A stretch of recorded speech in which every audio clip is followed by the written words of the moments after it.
أن الحكومة تعطي أهمية كبيرة للقفة المغربية، وقلنا مرة أخرى الأولوية الذوق الوطنية. وانت اعترفت يا سي الأرقم بالمجهودات اللي قامت بها الحكومة، هي مجهودات كبيرة.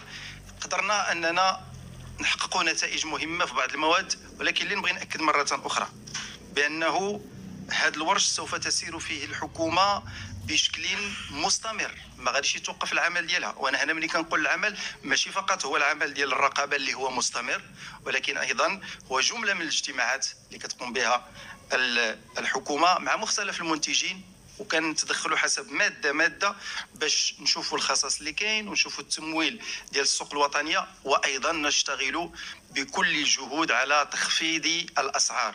لكن يجب ان نتفق مره اخرى بان هناك المضاربين، وغادي نقولها وغادي نعاود نقولها، وهذه وظيفتنا جميعا اننا نحطوا بعض